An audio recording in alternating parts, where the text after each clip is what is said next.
I kind of like that name. Volume.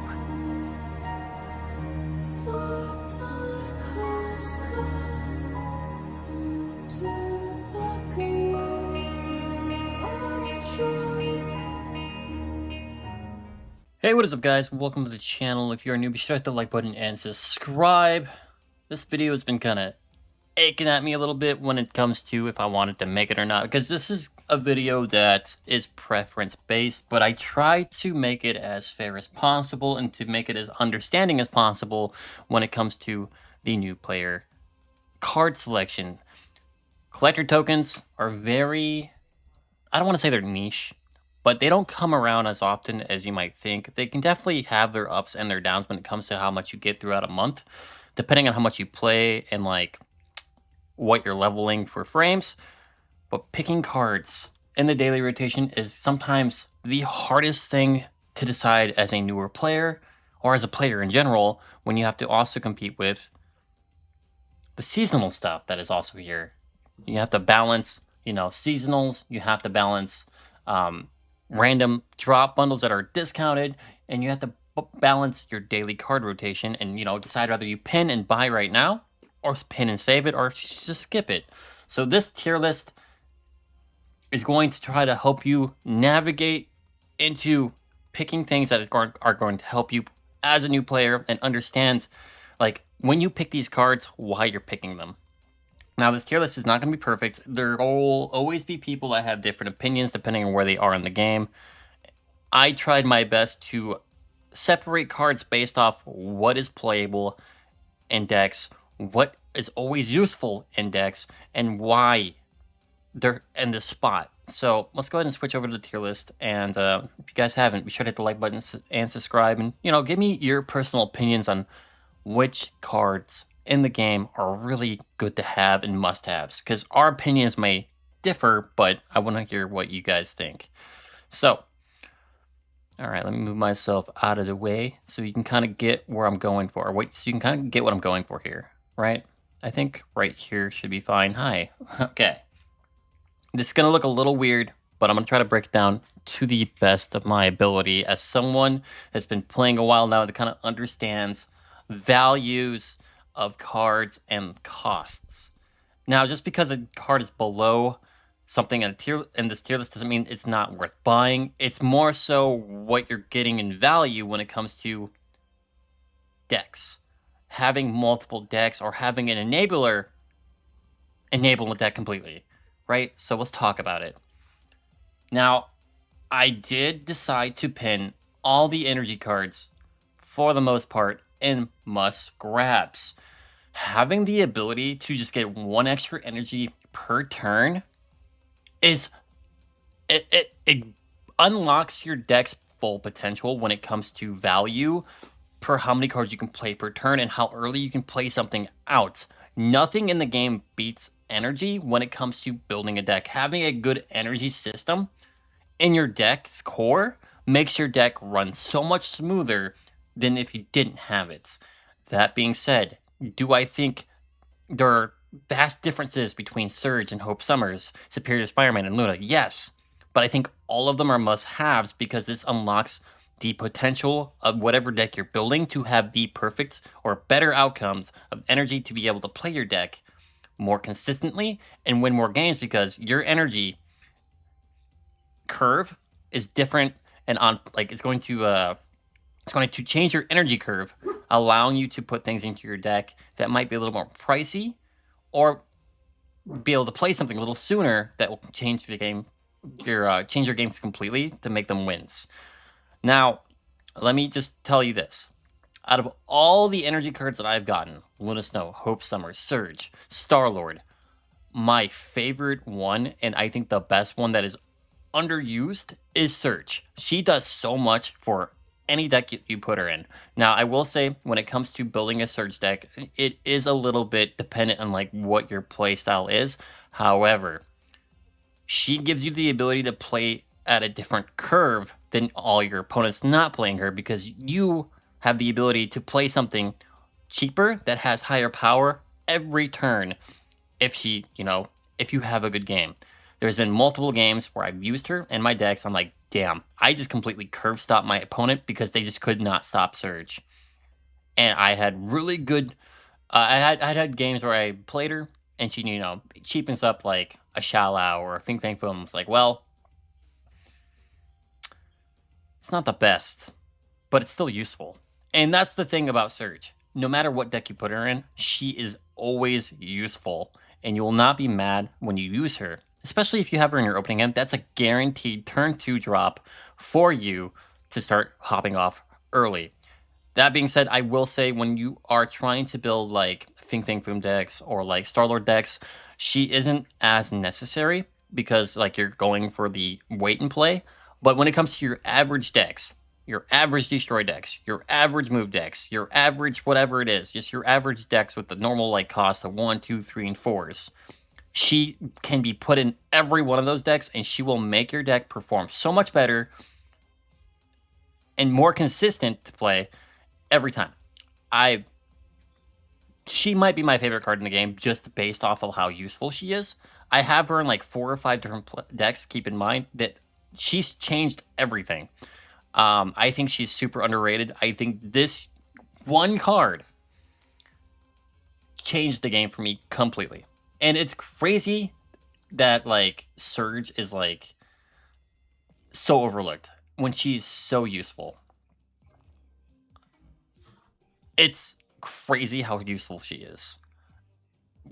Having the ability to play something that has 1 extra power and 1 less cost really expands your pool when it comes to building decks. So Surge, 100% probably the one card in this game where if you don't have her, you need to get her to play her for yourself, because there will be other cards that we talk about that people like really like gaslight up that I'm like, I own them. I'm like, they're fine in certain decks, yes, but like they're not as flexible as Surge. Surge can go in like every single deck you build, and she fits in them all really nicely. So, biased opinion maybe a little bit, but like I think Surge is something that you have to get to try for yourself, and you probably won't regret it because she makes your deck cheaper as an overall and gives your deck more power as an overall. She's just a really cheap energy system that just works. Love her design, think she's perfect the way she is, and I have not once regret picking her up. And then on top of that, spending an extra 3.5k tokens because she's that good. I bought her variant for an extra 3,500 tokens, and she's become one of my favorite cards. Easily one of my favorite cards. I will probably consider putting her in every single deck moving forward just because of how useful she is. Moving on. Luna Snow. Awesome card. Love her. She's so flexible when it comes to being able to be played in multiple decks. She helps destroy decks. She helps Phantom X decks. She helps everyone.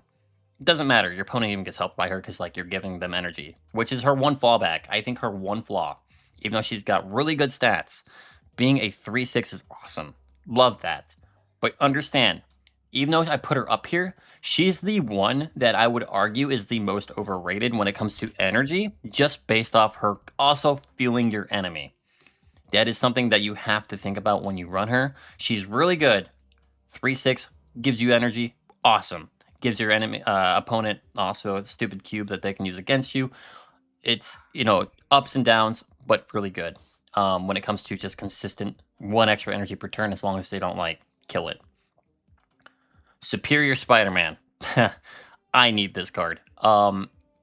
Superior Spider-Man is ultra good in ramp style decks. Also pairs super good of Surge because you're ramping your deck anyway, and that's going to be extra energy for you to play and easier, cheaper cost for you to play with.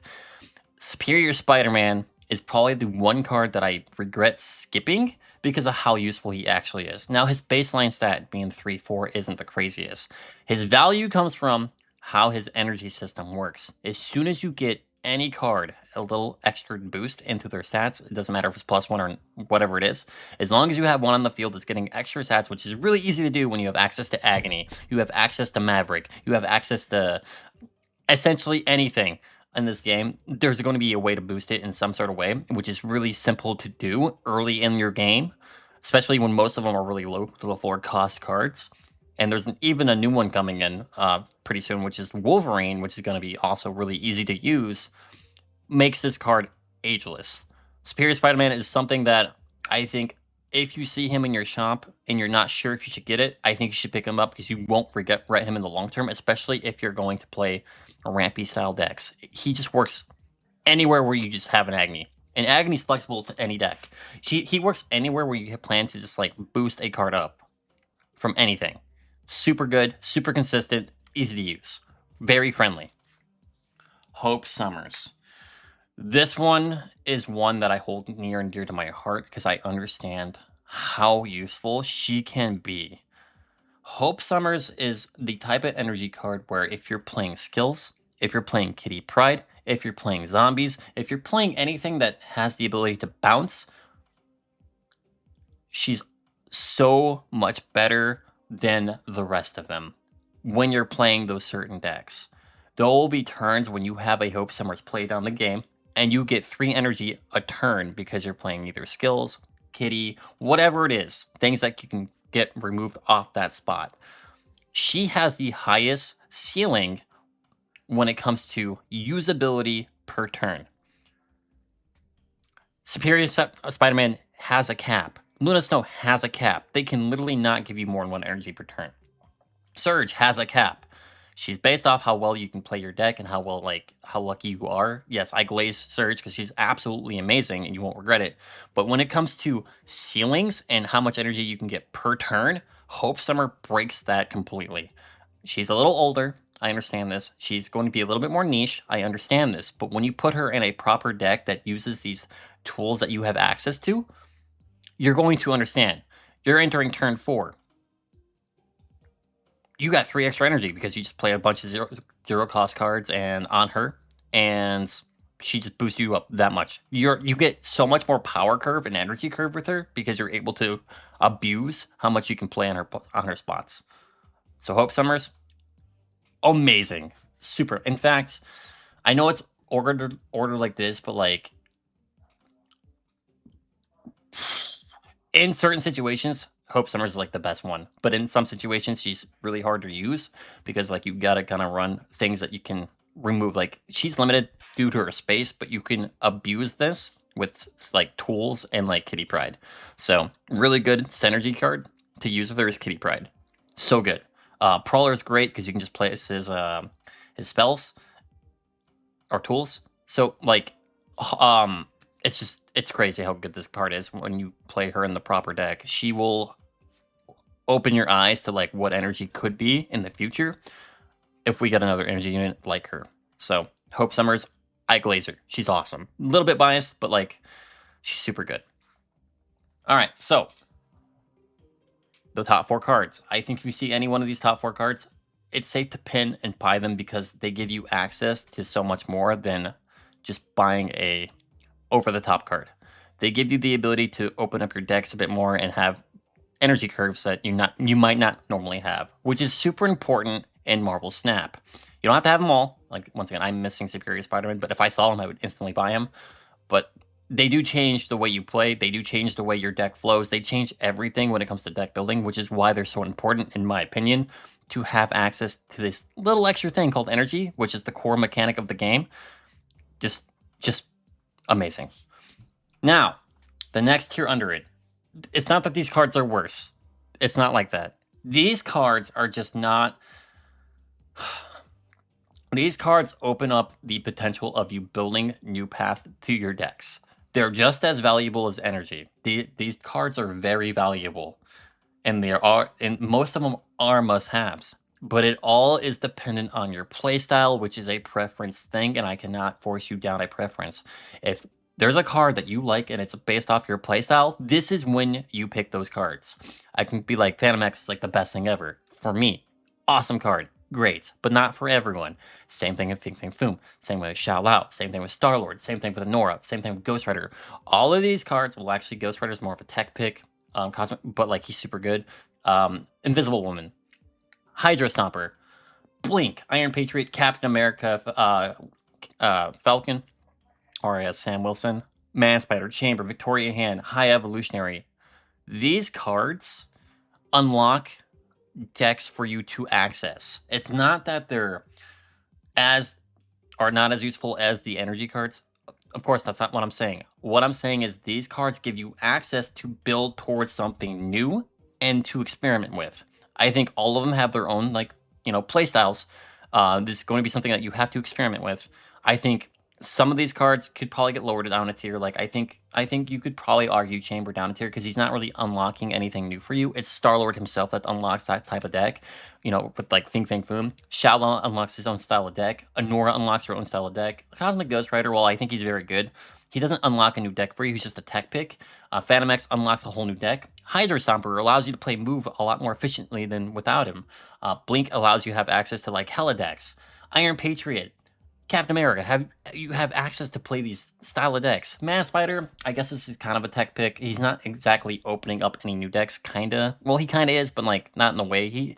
He's cheesy because he gets really big and you can cheat with him with other like playstyles, but he himself is probably down a tier. But High Evolutionary unlocks a completely new deck for you to unlock, like literally play as a new player. High Evolutionary literally gives you access to play a whole new deck just by existing for free. For just by buying this one card, you access a whole new deck on the spot as a new player. High Evolutionary is crazy good. He's even better with Star-Lord.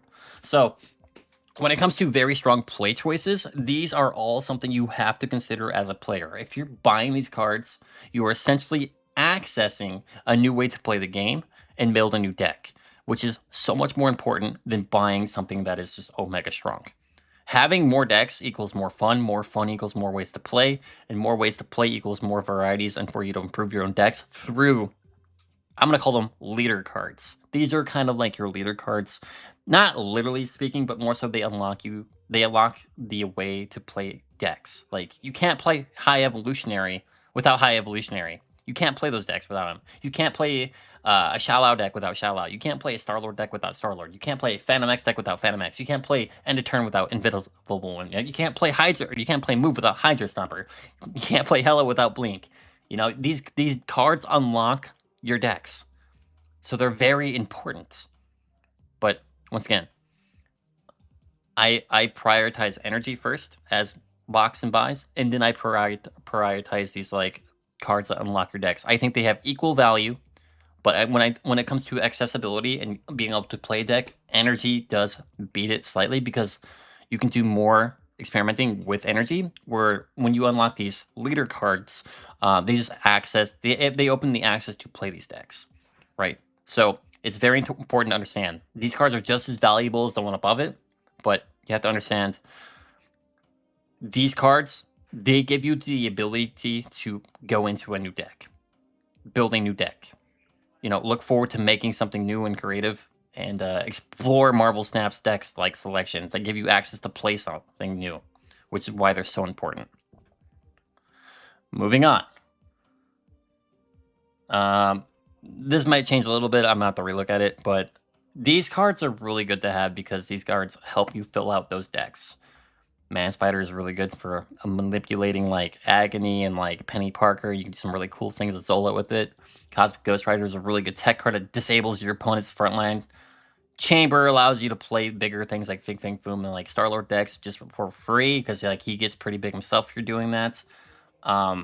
This card's gonna be pretty good in the short future when we get the Rock deck. Iska's really good for end of turn or just being flexible in a lot of decks because she's so easily cheesable. Prodigy gives you access to better Phantom X decks potentially. He can also work with pretty much anything up here. He just gives you a second copy of that frontline card, essentially, which is really nice to have if you want more of whatever it is you're doing. Prowler is an amazing tech card. It gives you access to really good skills. That gives you access to more tech. Moonstone is very good in ongoing cards. He kind of makes the ongoing decks really flexible. Weapon H, really good for discard if you want to play something big for free. Nico, this card, okay, this one, Nico.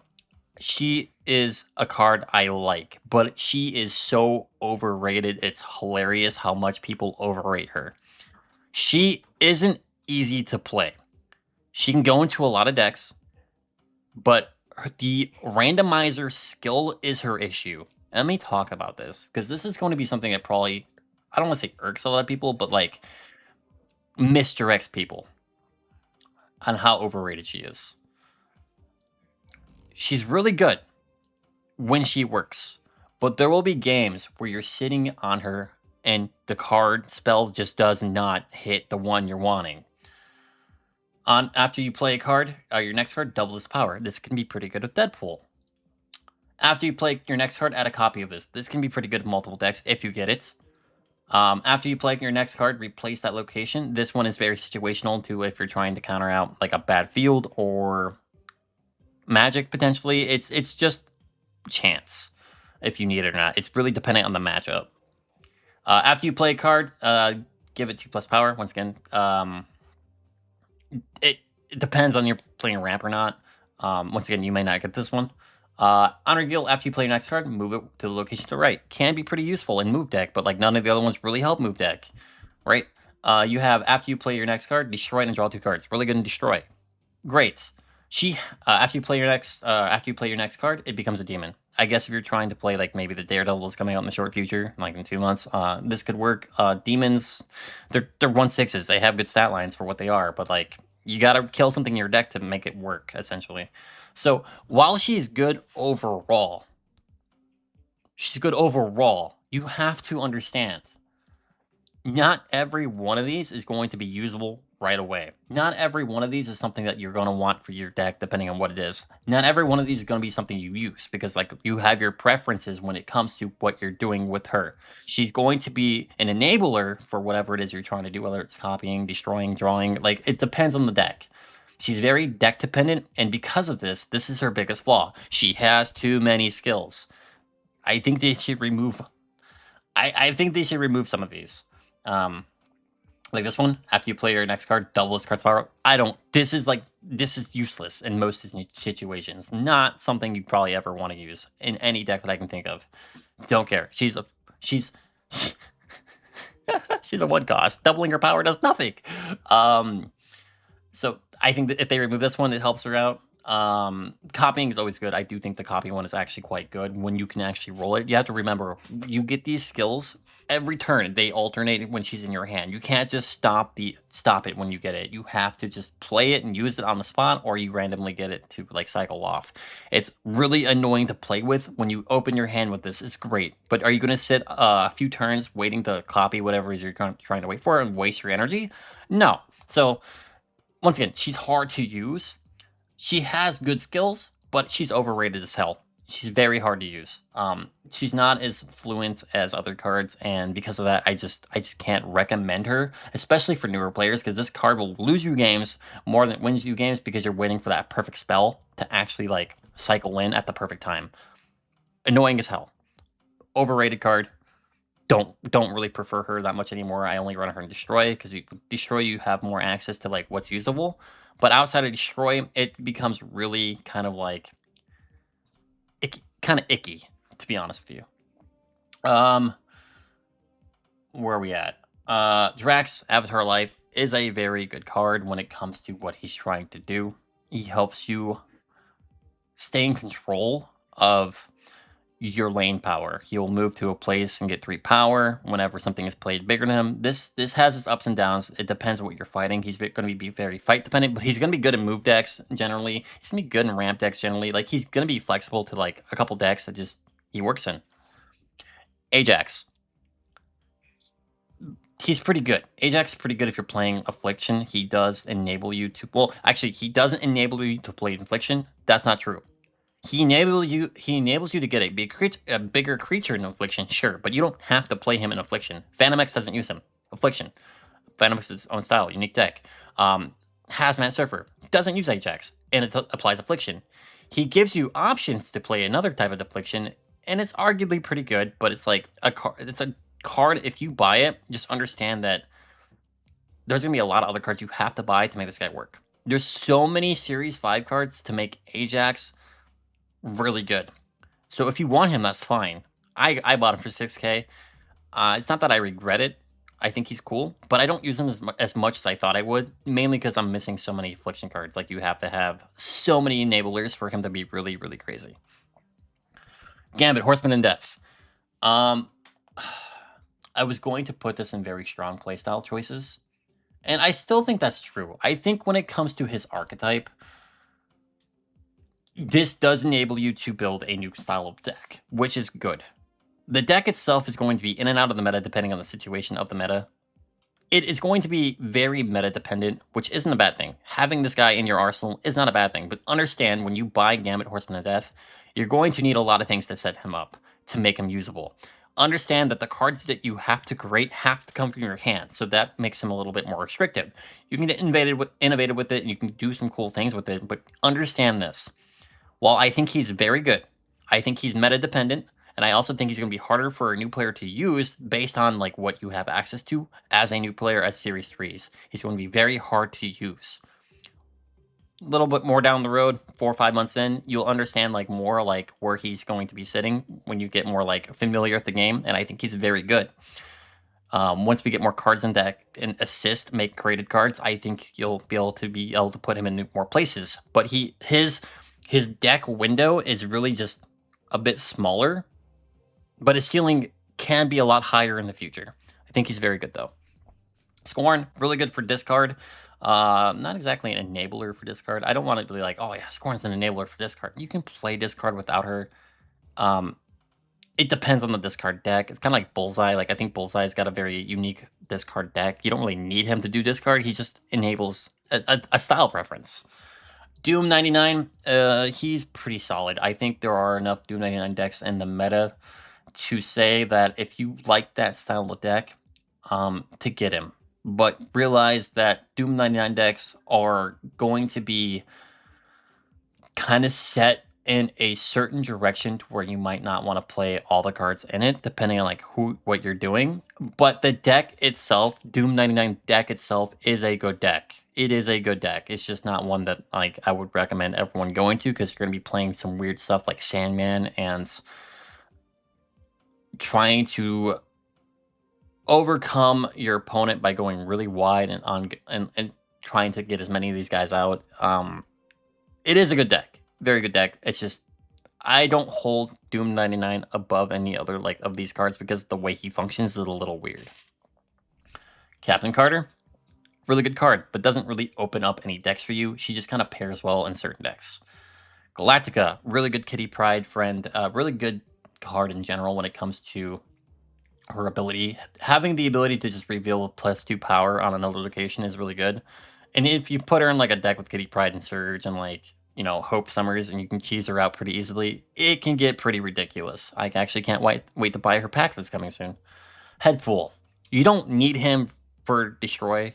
There are as many avenues of Destroy. I do think the best versions of Destroy use this guy because he cheats Deadpool. He cheats your hand. Like, you can cheat a lot about with them, but he doesn't enable the deck, essentially.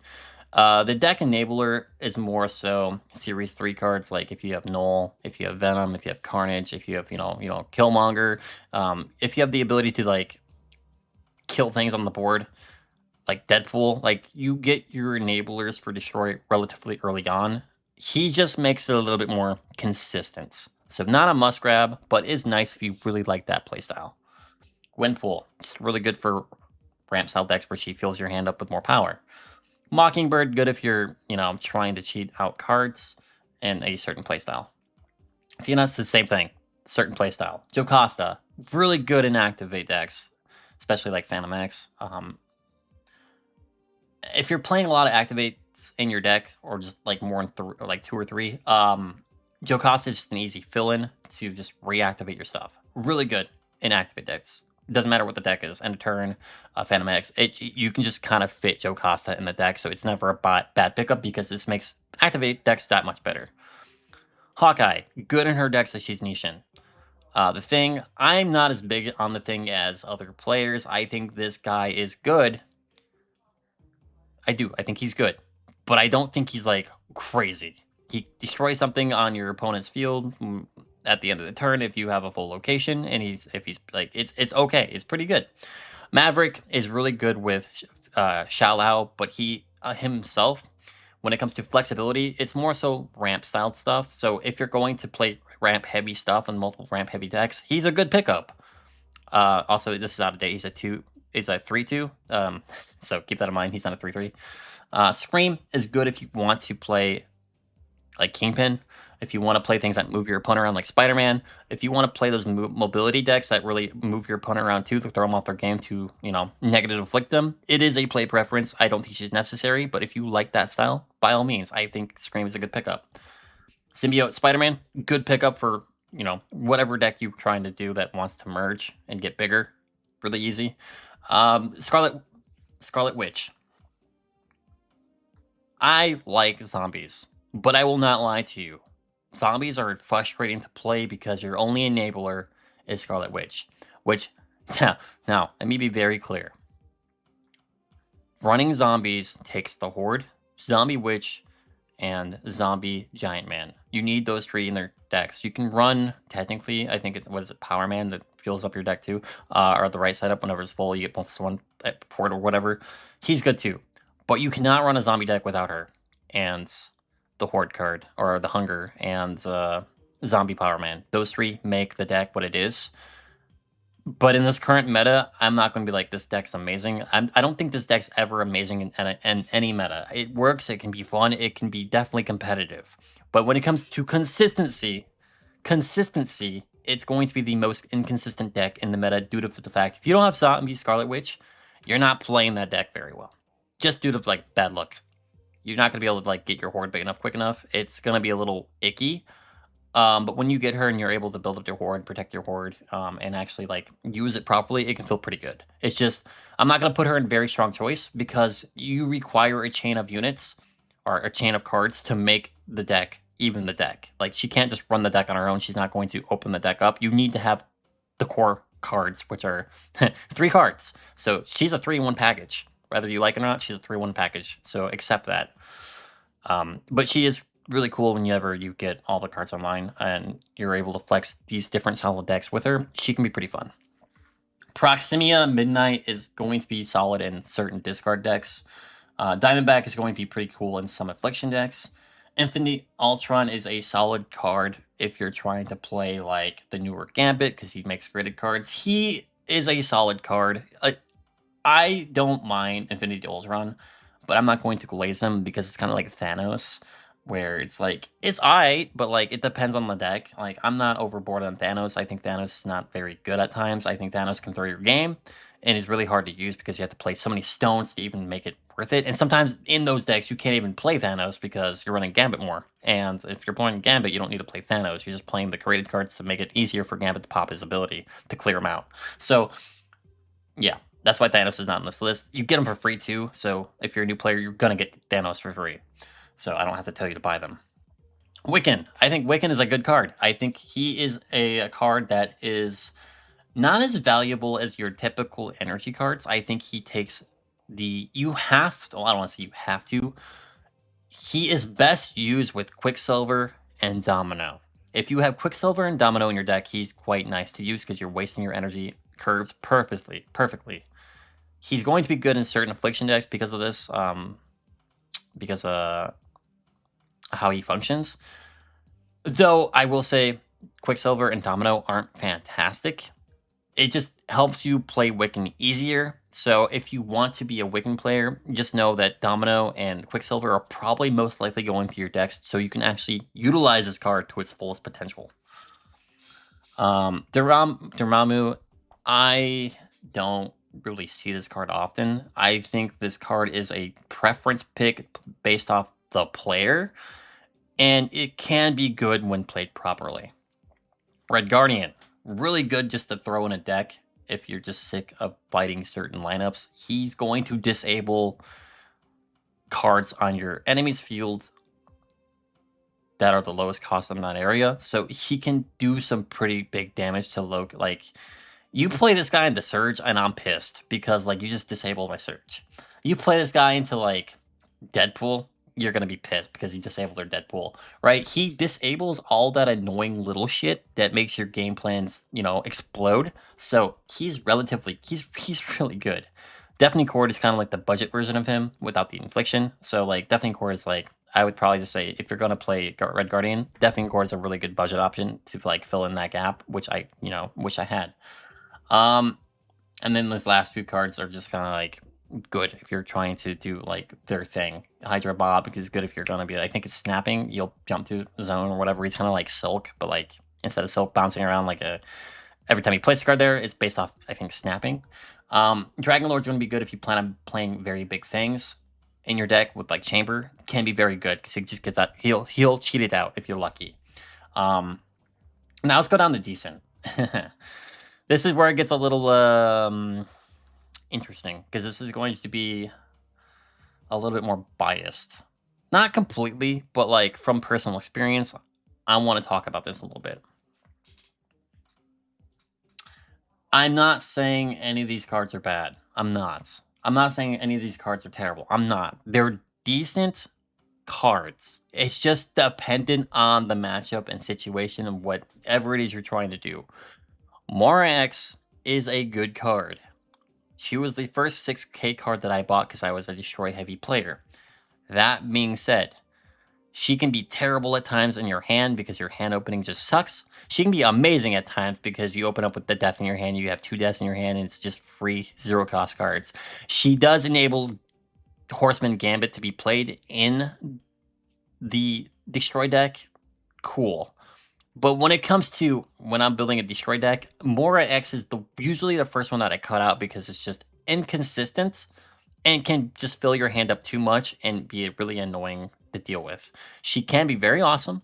She can be very inconsistent. It all depends on your opening hand and whether you play her or not. So for what she is and what she does, she's a good tool. But I'm not going to sit here and try to sell you on her when I'm not even using her in my destroy deck at the moment because Weapon X isn't that good. She'll go up when Weapon X gets buffed. She'll be more usable when Weapon X gets more usable. She pairs really good with Weapon X, but Weapon X is not a good spot, so I'm not gonna try to sell you on her. She's good. If you want her, get her. I'm just not gonna try to sell you on her because it's inconsistent. Anti-Man Team Infusion. I actually really do like this card, and I felt kind of bad putting it here. But we're gonna face reality. It's not easy to use an Anti-Man Team Infusion in every deck. It's really coming down to what your game plan is. In Nimrod decks, it can be really good. In other destroy decks, it can be usable. But you have to pair Fastball Special with it in most cases, so that's 2 card slots that are used. Anti-Man Team Infusion is best used with Nimrod because you can toss your Nimrod and bring it back and double its power. That's really nice. You can do this with other cards. It just depends where your power curve is and where your energy curve is. You don't want to just toss something small with this. Like, it can be used in other decks theoretically. If you plan on like using a Venom or something, like it can be used in like destroy decks relatively comfortably. But there will be games where you kind of like have it in your hand or like it's kind of an expensive ass card to play right now. And I have another play that's better. It's never your best play in most situations. It's always just an optional play. While I do love this card and I think it's great, it's like Nimrod decks, I just don't always use it in every destroy deck because it's like it's the card that gets cut. It's always the one to get cut because like there's another strategy that's just better than reviving something for double power, which is really strong. It's really strong, but it depends on what you're trying to do with it. Morgan Le Fay, really good in Phantom X decks, really good in discard decks. It's just hard to fit her in sometimes because 4/7, it's expensive for trying to do whatever it is. She's just hard to use because of her cost. I think she's a little expensive for what she's trying to do. Bruce Banner, the most inconsistent Series 5 card you will ever play in your life. This card is either the worst or best thing depending on the game. He transforms, you're cooking. He doesn't transform, you're coping. So, if you like Hulk, this is technically the best version of Hulk, but he's also the hardest one to use. Lockheed is really nice in certain decks. I think he flows best with Kitty Pryde, but also I realize if you're getting Lockheed in a Kitty Pryde deck, there's a good chance you're cutting him because Kitty Pryde decks are kind of like very flexible and shallow heavy. And while I think he's really good at times and he can definitely do things for you to win your game, he's not necessarily a must buy because you can do other things with Kitty that are just better. Galactus. This guy is really good. It's not that he's not good. I think Galactus is a good card. I do. I think he's really good. He enables something that nothing else can do. He destroys every field, and then you have to try to contest his field. That's really cool. It is. It's really cool. It's just hard to do because he has to be the only one on that platform.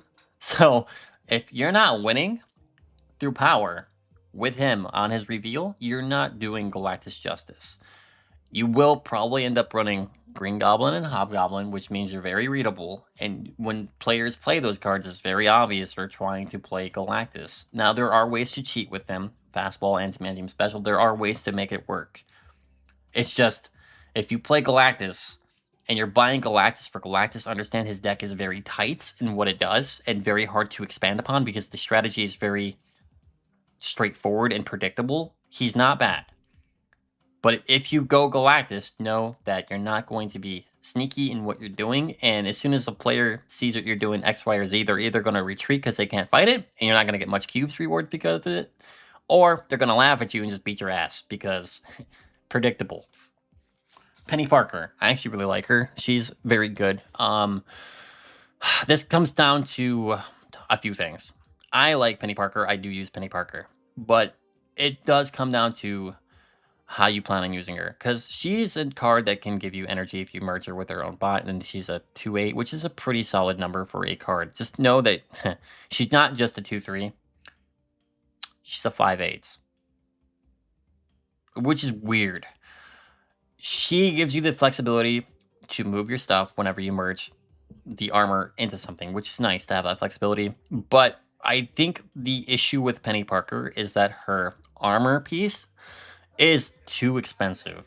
I would prefer it being a 2 cost over a 3 cost. I think that would make it a lot more flexible, which is why it's like hard to really say that she's a great pickup. I think she's fun. I think she's very good. I think she makes some decks really, really funny. For example, if you like Man Spider, Penny Parker's your girl. You play Agony on a location. You play Penny Parker on a different location. Okay?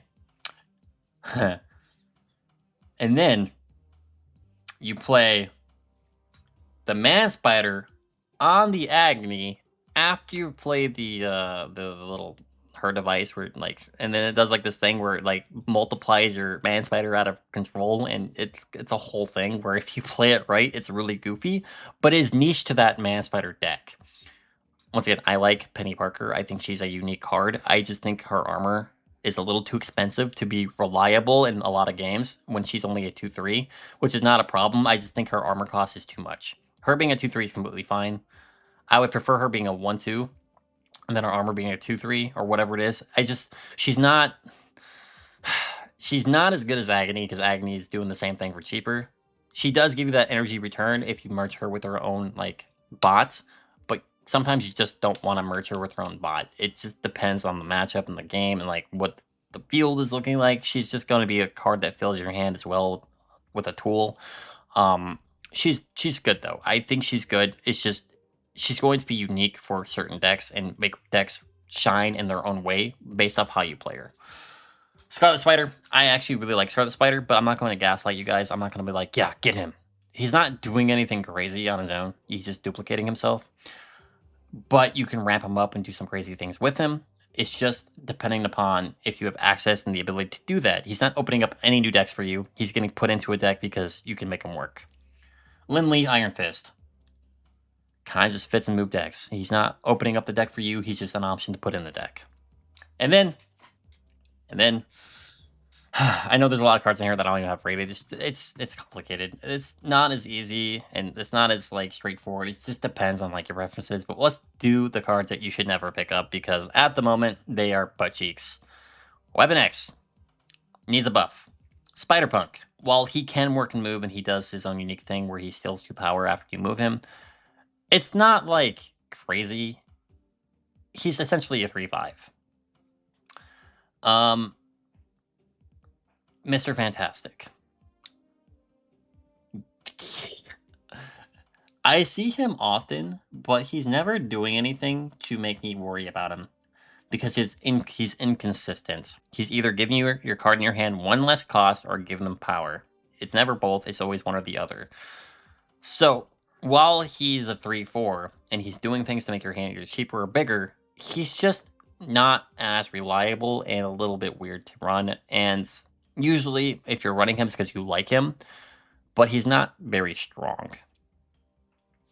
I don't know. I just don't know. They're not. He's just not good. I don't know what it is. He's just not good. Yeah. I know there's a bunch of cards on here, but like it's really based off preference. Like I'm not gonna try to sit here and like make this tier list perfect. It's gonna have holes in it. It's fine. It's just these are the cards that really stood out to me and I wanted to talk about when it comes to what's worth your coins, right? It all comes down to your playstyle preferences, ease to access to be able to play the card based off your energy curve and energy, like what you have for energy as an access point, and then what you want to play. Like the most important thing in Marvel Snap is what you enjoy playing. If you like High Evolutionary, awesome. He opens up a whole new deck, but you can't even play without him. His own unique deck. Phantom X opens his whole unique deck. Star-Lord opens up his whole unique deck. All these cards in the very strong choice open up access to play a whole new deck, which is very good. It's I hold energy above that slightly because energy makes you able to play more things in those decks and makes it more it makes your deck more smoothly to play, which is why they're up there. I think energy is the most important thing when it comes to all decks. You're putting your energy cards in guaranteed, always. Where with other cards, they're very flexible. So there you guys go. This video is probably a little longer than I wanted it to be, but I really wanted to break down to my best ability to explain to you why every card is in their spot. It's not because the cards are worse than other cards. It's just what enables you to play another deck and what enables you to play your energy curve more efficiently. And that's the most important thing when it comes down to it. What is the thing that makes you able to do more and opens up the game for you more? These cards right here. So I hope you guys enjoyed. Thanks for watching. And yeah, let me know in the comments below what you guys think. Thank you for all the new subscriptions and subscribers, I should say. And yeah, I have a membership going on. If you guys want to subscribe to the membership, feel free. It's pretty cool. So peace.